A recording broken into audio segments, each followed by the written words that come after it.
बरसा सेठ थे, वो रोज जाते 10-20 किलोमीटर में कहीं भी एक संत मिलते उनको लिवा के आते, भोजन पवाते। 12 वर्ष व्यतीत हो गए। 12 वर्ष में हर कार्य सिद्ध हो जाता है। तो 12 वर्ष संत सेवा पूर्ण होने वाली थी। ऐसी वर्षा शुरू हुई, उस दिन कोई संत नहीं मिला तो भूखे रह गए। उनकी पत्नी और उनका पुत्र चिलैया तीनों भूखे रह गए। दूसरा दिन हुआ वही वर्षा, तीसरा दिन हुआ, चौथा दिन हुआ। पत्नी ने कहा हमारा नियम था बिना संत को पवाए हम पाएंगे नहीं, तो हमारे चाहे प्राण चले जाए तो हम संत को पवा के ही पाएंगे। लेकिन मेरा बेटा अभी छोटी अवस्था का है, 13-14 वर्ष का है, 4 दिन भूखे हो गए, इसलिए आप जाओ और किसी संत को लाओ। अब ऐसी वर्षा में कहाँ संत मिलने वाले?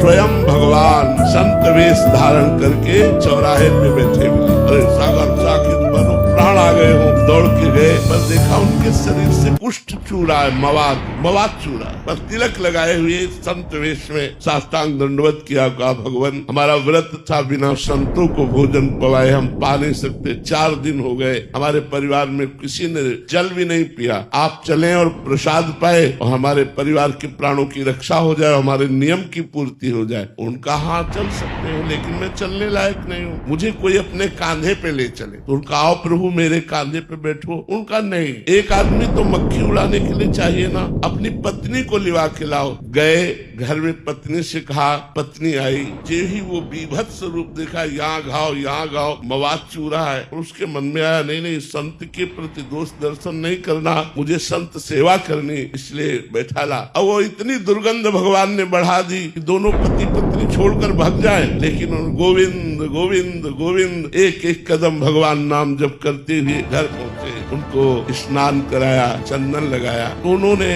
फिर खीर पुआ ये अच्छे पदार्थ सामने रखे। भगवान जो संत वेश में कुष्ठी रूप में थे, उन्होंने कहा खीर पकवान नहीं पाते। उनका प्रभु हम तो वैष्णव हैं, हमारे यहाँ तो प्याज लहसुन भी नहीं बनता। आप संत वेश में आए, आप भूखे वापस लौट जाएंगे, आप रुकिए, मैं कसाई वाले से मांस लेकर के आता हूँ। उन्होंने कहा नहीं कसाई वाले का मांस नहीं चाहिए, हमें कसाई वाले का मांस नहीं चाहिए। यदि आप पवाना चाहते हो तो अपने पुत्र का मांस पवा दो। पत्नी की तरफ देखा, कहा ये क्या संत है, लेकिन संत पे दोष दर्शन करके या उनको भूखा वापस करके। तो उनका प्रभु यदि आपकी आज्ञा हो तो मैं अपने पुत्र की हत्या करूं और आपके लिए मांस बनाऊं। बोले मुझे इससे मतलब नहीं, मुझे पाना है, लेकिन यही घर में पाना है, बाहर से कुछ लाना नहीं। जे ही अपने पुत्र की हत्या करने के लिए उद्यत हुए, देवी भगवान प्रकट हो गए। उनका बस मैं यही देखना चाहता था कि संत के प्रति तुम्हारा कितना समर्पण है।